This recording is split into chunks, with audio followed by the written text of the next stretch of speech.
Compounds of halogens हम लोगों ने स्टार्ट किया था लास्ट लेक्चर में। हम लोग हाइड्राइड्स यानी कि हेलोजन हाइलाइड्स हम लोग स्टडी कर चुके थे। Now we are going to study oxides of halogens, ठीक है। यानी कि जो आपके क्लोरीन फ्लोरीन ब्रोमीन है, इनका रिएक्शन विद ऑक्सीजन, लेकिन इनका डायरेक्ट जो है रिएक्शन नहीं होता। The halogens do not react directly with oxygen, ठीक है। डायरेक्टली ये नहीं कर रहे होते। रीजन ये है कि जो आपके हेलोजेंस हैं वो भी रिएक्टिव हैं, और दोनों ही जो है आपके पास ये नॉन मेटल्स हैं, हेलोजेंस भी और ऑक्सीजन भी, और दोनों इलेक्ट्रोनेगेटिव भी हैं, हेलोजेंस भी और ऑक्सीजन भी। तो इस वजह से इनकी जो रिएक्टिविटी है, यानी कि ये एक दूसरे के साथ डायरेक्टली अटैक नहीं करते। उसके बावजूद भी उन्होंने यहाँ पे आपको कुछ ऑक्साइड्स ऑफ हेलोजेंस शो किए हुए हैं, फ्लोरीन के, क्लोरीन ब्रोमीन के और आयोडीन के, ठीक है। इनके कुछ कुछ जो है ऑक्साइड्स हैं हम लोग स्टडी करेंगे। The first one is oxide of fluorine, ठीक है, यानी कि फ्लोरीन और ऑक्सीजन।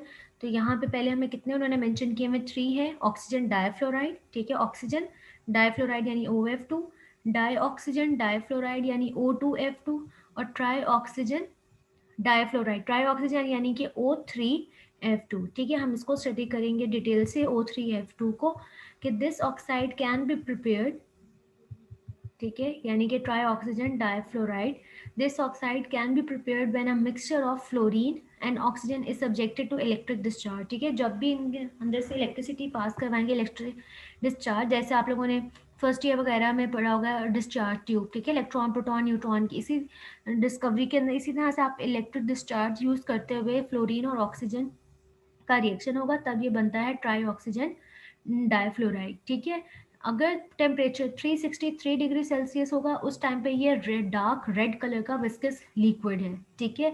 लेकिन अगर टेम्परेचर हो जाएगा 350 डिग्री सेल्सियस, उस टाइम पे ये कन्वर्ट हो जाता है सॉलिड में, रेडिश ब्राउन सॉलिड में, ठीक है। 363 के ऊपर ये डार्क जो है रेड विस्कस लिक्विड है, ठीक है, लिक्विड की फॉर्म में है। लेकिन अगर 350 टेम्परेचर थोड़ा सा लो कर दें, तो ये सॉलिडिफाई हो जाता है, सॉलिड हो जाता है, ठीक है। और on decomposition it gives oxygen and other oxides of fluorine, ठीक है। जब ये डिकम्पोज होता है तो ये ऑक्सीजन भी देता है, और जो फ्लोरीन के और ऑक्साइड्स हैं वो देता है, जैसे कि डाई ऑक्सीजन डाइफ्लोराइड, ठीक है। तो ये ट्राई ऑक्सीजन डाइफ्लोराइड जब डिकम्पोज हुआ तो इसने आपको दिया है डाई ऑक्सीजन डाइफ्लोराइड, ठीक है। और यहाँ पे आपको स्ट्रक्चर्स दिए हुए OF2 के और O2F2 के, क्योंकि ऑक्सीजन टोटल बनाने होते हैं 2 कोवलेंट बॉन्ड, तो ये 2 कोवलेंट बॉन्ड। अच्छा, ये बेंड स्ट्रक्चर इसलिए है क्योंकि ऑक्सीजन के 2 लोन पेयर्स की वजह से ये आपके पास बेंड स्ट्रक्चर है, 105 का एंगल है, ठीक है। ये आपके पास O2F2, इस ऑक्सीजन ने भी 2 कोवलेंट बॉन्ड बनाए हुए, इस ऑक्सीजन के भी 2 कोवलेंट बॉन्ड है, ये 2 लोन पेयर्स, ये आपके पास इस तरह से, ठीक है। ये थोड़े थोड़े से बेंड हुए हैं, आपको स्ट्रेट लाइन स्ट्रक्चर नहीं मिलेगा due to the presence of 2 lone pairs, ठीक है। हर ऑक्सीजन के ऊपर 2 लोन पेयर्स की वजह से ये थोड़े से बेंड स्ट्रक्चर्स हैं, ठीक। उसके बाद O3F2 reacts with F2, ठीक है, fluorine in the presence of electric discharge to produce O2F2, यानी O2F2 प्रिपेयर करने के 2 मेथड्स हैं ट्राई ऑक्सीजन डाइफ्लोराइड से। या तो आप इसकी डिकम्पोजिशन करवा लो या इसका रिएक्शन करवा लें F2 के साथ, तो दोनों केसेस में आपके पास डाई ऑक्सीजन डाई फ्लोरीन मिलता है, ठीक। उसके बाद आ जाते हैं oxides of chlorine. Oxides of chlorine जो है आर जनरली अनस्टेबल है, ठीक है। It is not possible to synthesise them by direct combination of the elements, यानी क्लोरीन और ऑक्सीजन की डायरेक्ट कॉम्बिनेशन से आपके पास क्लोरीन ऑक्साइड्स नहीं बनते, ऑक्साइड्स ऑफ क्लोरीन, ठीक है। लेकिन इसको हम कमर्शियल, इसका यूज़ भी है, ठीक है। They have extensive industrial use as commercial bleaching agent. Mostly जो ब्लीचिंग एजेंट हम ब्लीचिंग पाउडर यूज़ करते हैं उसके अंदर यही ऑक्साइड्स ऑफ क्लोरीन हम यूज़ कर रहे होते हैं। ब्लीचिंग एजेंट जैसे जो वुड होती है, वुड का कलर आपको पता है ब्राउन, डार्क ब्राउन, यही शेड्स होते हैं, ठीक है। तो उसको हम थोड़ा सा ब्लीच, उसका थोड़ा सा डीकलराइज करने के लिए तब भी हम ब्लीचिंग पाउडर, ठीक है, उसके वो भी बेसिकली ऑक्साइड्स ऑफ क्लोरीन होते हैं। पेपर, ठीक है, वो भी आपको पता है कि ट्री से हम लेते हैं, तो ट्री का कलर और पेपर आपके पास डिफरेंट कलर्स के आते हैं, तो ठीक है, वो भी। उसके बाद पल्प, ठीक है, paper pulp and water treatment. आपको पता होगा कि वाटर ट्रीटमेंट के अंदर भी क्लोरीन यूज़ किया जाता है, उसको डिसइंफेक्ट करने के लिए, जर्म्स को किल करने के लिए, तब भी ऑक्साइड्स ऑफ क्लोरीन यूज़ होता है, ठीक है। तो इसलिए ऑक्साइड्स ऑफ क्लोरीन जबकि बहुत ईजिली नहीं बनते, अनस्टेबल भी है, लेकिन फिर भी उनको इंडस्ट्रियली प्रिपेयर किया जाता है उनके यूजेस की वजह से। सबसे पहले अब क्लोरीन है, क्लोरीन डाइऑक्साइड ClO2, ठीक है। इसको प्रिपेयर करने के लिए ये आपके पास कैसा है, जो कि बेसिकली हम ब्लीचिंग पाउडर आपने देखा होगा ब्लीच कैसी होती है, पेल येलो सी, ठीक है। क्लोरीन डाइऑक्साइड कैसा है, पेल येलो गैस है। It is prepared by reducing sodium chlorate, ठीक है। सोडियम क्लोरेट विद NaCl हो सकता है, NaCl के साथ करवा लें या सल्फर डाइऑक्साइड के साथ करवा लें या मेथनॉल के साथ, ठीक। इन अ स्ट्रॉन्ग एसिडिक सोल्यूशन। कौन से 3 कंपोनेंट चाहिए, एक सोडियम क्लोरेट, सोडियम क्लोरेट का उन्होंने जस्ट सोडियम हटा के सिर्फ उसका एनाइन लिखा हुआ है, ठीक है, तो ClO3 नेगेटिव, ठीक। और साथ में उन्होंने कहा इसका रिएक्शन आप NaCl के साथ करवाएंगे, यहाँ से भी सोडियम रिमूव करके जस्ट Cl क्लोराइड आयन लिखा हुआ है। उन्होंने कहा स्ट्रॉन्ग एसिडिक सोल्यूशन में एसिड क्या होता है, प्रोटॉन डोनर, तो उसका भी जस्ट उन्होंने यहाँ पे प्रोटॉन लिखा हुआ है, ठीक है। तो इस रिएक्शन से आपके पास क्या है कि ये बन जाएगा क्लोरीन डाइऑक्साइड, साथ में क्लोरीन गैस और वाटर प्रोड्यूस होगी। ये एक मेथड है। सेकेंड मेथड में हम क्या करते हैं कि हम यूज़ करते हैं पोटेशियम क्लोरेट। इसमें हमने यूज़ किया सोडियम, ठीक है। यहाँ पे अब हम पोटेशियम क्लोरेट यूज़ करेंगे और साथ में सल्फ्यूरिक एसिड। यहाँ पे भी हम एसिड यूज़ कर रहे थे, यहाँ पे अब हम स्पेसिफिकली सल्फ्यूरिक एसिड यूज़ करेंगे, ठीक है। लेकिन ये रिएक्शन बहुत वॉयलेंट होता है, यानी कि बहुत फास्ट होता है, ठीक है। तो इसको थोड़ा सा कंट्रोल करने के लिए हम इसके अंदर जो यूज़ करेंगे वो है ऑक्जेलिक एसिड, ठीक है। H2C2O4 ये ऑक्जेलिक एसिड का फॉर्मूला लिखा हुआ है। पोटेशियम क्लोरेट हो गया, सल्फ्यूरिक एसिड और साथ में ऑक्जेलिक एसिड, उसको कंट्रोल करने के लिए रिएक्शन को। तो आपके पास बन जाएगा potassium sulphate, water, carbon dioxide और ClO2, ये आपका मेन प्रोडक्ट है, ठीक है।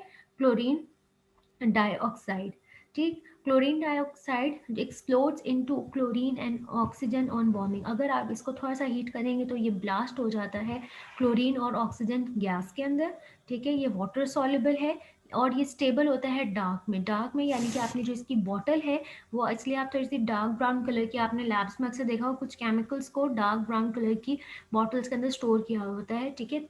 अदरवाइज ये होता है कि अगर आप उनको लाइट कलर्स की या ट्रांसपेरेंट बॉटल में रखते हैं तो लाइट की वजह से वो वार्म अप होके वो ब्लास्ट हो सकता है, ठीक है। तो इस क्लोरीन डाइऑक्साइड को भी आप डार्क बॉटल्स के अंदर स्टोर करते हैं और वैसे भी डार्क रूम में, ठीक है, क्योंकि लाइट के अंदर भी एनर्जी होती है, हीट होती है, ठीक।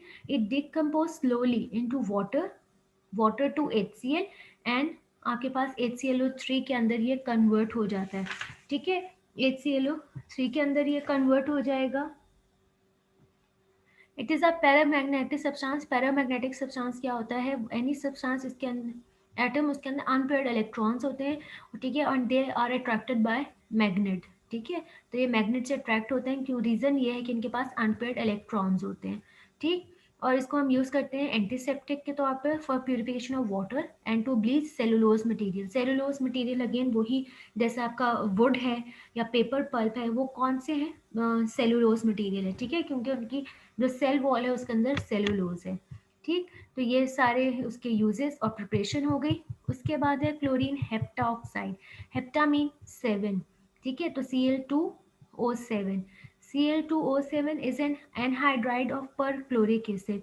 HClO4 का, इसमें से अगर आप वाटर को रिमूव करते हैं तो आपके पास बनेगा Cl2O7, ठीक है। अब इसको प्रिपरेशन का मेथड क्या है कि HClO4 पर क्लोरिक एसिड, ठीक है, आप यहाँ पे फॉस्फोरस पेंटाऑक्साइड यूज़ करोगे फॉर डिहाइड्रेशन -10 डिग्री सेल्सियस के ऊपर, तो इसमें ये कन्वर्ट हो जाएगा Cl2O7 में, यानी ये क्लोरीन हेप्टाऑक्साइड में, और साथ में फॉस्फोरिक एसिड इसके अंदर फॉर्म हो जाएगा, क्योंकि यहाँ से जो वाटर रिमूव हुआ है उसने फॉस्फोरस के साथ रिएक्शन करके फॉस्फोरिक एसिड में कन्वर्ट हो जाएगा, ठीक। उसके बाद नेक्स्ट है जी हमारे पास ऑक्साइड्स ऑफ ब्रोमीन। ब्रोमीन के जो ऑक्साइड्स हैं, oxides of bromine are dark volatile liquids with low thermal stability. Low thermal stability का मतलब ये है कि अगर इनको थोड़ा सा भी टेम्परेचर दिया जाए तो ये ब्रेक हो जाते हैं, ठीक है। तो लो थर्मल स्टेबिलिटी है इनकी, ठीक।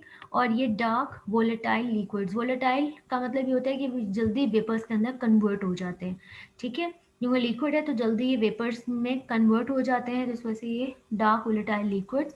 अब इसके कौन से हैं, ब्रोमीन मोनोऑक्साइड, मोनोमीन 1 यानी कि Br2O, ठीक है। It can be prepared by the reaction of bromine vapours. Bromine vapours का रिएक्शन आप करवाएंगे मर्क्यूरिक ऑक्साइड के साथ, ठीक है। तो मर्क्यूरिक का जो सिंबल है वो Hg, मर्क्यूरिक ऑक्साइड के साथ इसका आप रिएक्शन करवाएंगे तो ये कन्वर्ट हो जाएगा आपके पास यहाँ पे ये मर्क्यूरिक ब्रोमाइड के अंदर, और साथ में ब्रोमीन जो मोनोऑक्साइड, ठीक है, Br2O के अंदर कन्वर्ट हो जाएगा। Br2 can also be prepared by treating the suspension of mercuric oxide in CCl4 with bromine. ठीक है, एक ये है मर्क्यूरिक ऑक्साइड का आपने डायरेक्ट ब्रोमीन वेपर्स के साथ करवा दिया। दूसरा मेथड ये है कि मर्क्यूरिक ऑक्साइड ही आप लेंगे और ब्रोमीन जो है वो आप कार्बन टेट्राक्लोराइड में होगा। ठीक है, तो फिर आप इसको, यही रिएक्शन आपके पास इसी तरह से प्रोडक्ट बनेगा। It is stable in dark in CCl4 at -20 degree Celsius. Minus में यही आपको बताया था कि लो थर्मल स्टेबिलिटी है, ये बहुत जल्दी जो है थोड़ा सा टेम्परेचर हाई करते हैं तो ये डिकम्पोज हो जाता है। इस वजह से इसको आपने स्टोर करना है -20 डिग्री सेल्सियस पे। It has an oxidising properties, यानी कि किसी के साथ भी कॉन्टेक्ट में आएगा तो उसको ऑक्सीडाइज और ये खुद जो है वो रिड्यूस हो जाएगा। ठीक है, रिड्यूस होकर खुद किस में कन्वर्ट हो जाएगा, जैसे Br2O है तो ये खुद जो है ब्रोमीन के अंदर कन्वर्ट हो जाएगा। ठीक है, उसके बाद लास्ट हमारा जो है ऑक्साइड, वो है ऑक्साइड्स ऑफ आयोडीन। ठीक है, out of all the oxides of iodine only iodine penta oxide यानी कि I2O5 is important. The other compounds I2O4 and I2O9 are salt-like and are considered as iodine या iodates. ठीक है, सबसे important इसका जो है आयोडीन I2O5 है। ठीक, यहाँ पे अब इसके ये रिएक्शंस दिए हुए हैं आयोडीन पेंटाऑक्साइड के I2O5। It can be prepared by heating iodic acid at 240 degree Celsius. 240 degree Celsius पे जब आप इसको हीट करते हैं आयोडिक एसिड को तो इसमें से वाटर रिमूव हो जाएगा। ठीक है, और पीछे रह जाएगा I2O5 pentoxide. Crystalline white crystalline solid है, stable up to 300 degree Celsius. ठीक है, बाकी सारे अभी तक आपने जितने भी ऑक्साइड्स पढ़े उन सब में यही था, क्लोरीन हो, फ्लोरीन हो, ब्रोमीन हो तो वो सारे ही डिकम्पोज हो जाते हैं, लेकिन ये जो है स्टेबल है 300 डिग्री सेल्सियस तक। It is a polymeric structure, polymeric यानी कि ये चेन की फॉर्म में, पॉलीमर्स की फॉर्म में एग्जिस्ट करता है और is insoluble in organic solvent. Inorganic solvent जैसे कि टॉलिन है, बेंजीन है, ईथर है, उनके अंदर ये सॉल्युबल नहीं है। It forms iodic acid with water. ठीक है, अब आप देखें इसको अगर हमें प्रिपेयर करना है तो इसमें से आयोडिक एसिड से वाटर रिमूव किया तो आयोडीन पेंटाऑक्साइड बन गया। ठीक है, इसका मतलब है ये आपका रिवर्सिबल रिएक्शन है। अब इसमें क्या हो रहा है, I2O5 का वाटर के साथ रिएक्शन करवाया तो ये कन्वर्ट हो जाएगा आयोडिक एसिड में। ठीक है, आयोडिक एसिड से ही इसको आयोडीन पेंटाऑक्साइड प्रिपेयर कर सकते हैं। आयोडीन पेंटाऑक्साइड के अंदर अगेन वाटर ऐड कर देंगे तो ये कन्वर्ट हो जाएगा आपका आयोडिक एसिड में। ठीक, इट रिएक्ट्स विद H2S यानी hydrogen disulphide, hydrochloric acid and carbon monoxide, इनके साथ ये रिएक्ट करता है as an oxidising agent. Oxidising agent यानी कि इन सबको ऑक्सीडाइज कर देगा और खुद जो है ये रिड्यूस हो जाएगा। ठीक, it is use for the quantitative analysis. Quantitative यानी कि जिसके अंदर आपने क्वांटिटेटिव का होता है, आपको नंबर्स चाहिए होते हैं, वो होता है क्वांटिटेटिव। दूसरा एनालिसिस होता है क्वालिटेटिव। ठीक है, गुड या बैड आपने बताना हो तो वो qualitative. Quantitative analysis of carbon monoxide, उसके लिए भी जो है वो आयोडीन यूज़ होता है। कहीं पे आपने बताना है कि जी कार्बन मोनोऑक्साइड कितनी है तो आप वहाँ पे आयोडीन पेंटाऑक्साइड यूज़ करेंगे तो आपको पता चल जाएगा कि इसके अंदर कन्वर्ट खुद किस में हो रहा है आपके पास। यही ऊपर उन्होंने मेंशन किया था ना कि आयोडीन पेंटाऑक्साइड कार्बन मोनोऑक्साइड के साथ ऑक्सीडाइजिंग एजेंट। ऑक्सीडाइजिंग एजेंट यानी कि आयोडीन पेंटाऑक्साइड ने इसको क्या कर देना है, ऑक्सीडाइज। ऑक्सीडाइज करके ये कन्वर्ट हो जाएगा। देखें ऑक्सीडेशन क्या होती है, गेन ऑफ ऑक्सीजन। तो इसने कार्बन मोनोऑक्साइड ने ऑक्सीडेशन होनी थी तो ये कार्बन मोनोऑक्साइड से कन्वर्ट हो गया कार्बन डाइऑक्साइड में। और खुद इसने क्या होना था, रिड्यूस। तो रिड्यूस कैसे हो गया, रिमूवल ऑफ ऑक्सीजन। तो यहाँ से आयोडीन पेंटाऑक्साइड से कन्वर्ट हो गया आयोडीन में। ठीक है, तो ये वाला ये इंपॉर्टेंट रिएक्शन। उसके बाद यहाँ पे कंप्लीट हो गए हैं आपके ऑक्साइड्स ऑफ हेलोजेंस। ठीक है, लास्ट टाइम हम लोगों ने हेलो हाइड्राइड्स पढ़ लिए थे, अब ये हैं आपके पास ऑक्साइड्स। ठीक, उसके बाद जो इनके ज़्यादा इंपॉर्टेंट है ये ऑक्साइड जो है, क्योंकि सारे ही ज़्यादा एक दिन को बनाना इजी नहीं है, साथ में ये स्टेबल भी नहीं है, डिकम्पोज हो जाते हैं, एक्सप्लोजिव है। इनके ज़्यादा जो इम्पोर्टेंट है ऑक्साइड्स के वो ऑक्सी एसिड्स हैं। जो हेलोजेंस के ऑक्सी एसिड्स जो हैं, जो इंशाल्लाह हम कल स्टार्ट करेंगे, या जैसे आज हम लोगों ने एक पर क्लोरिक एसिड HClO4 देखा है। ठीक है, ये जो है वो ज़्यादा इम्पॉर्टेंट होते हैं ऑक्सी एसिड्स। ठीक है जी।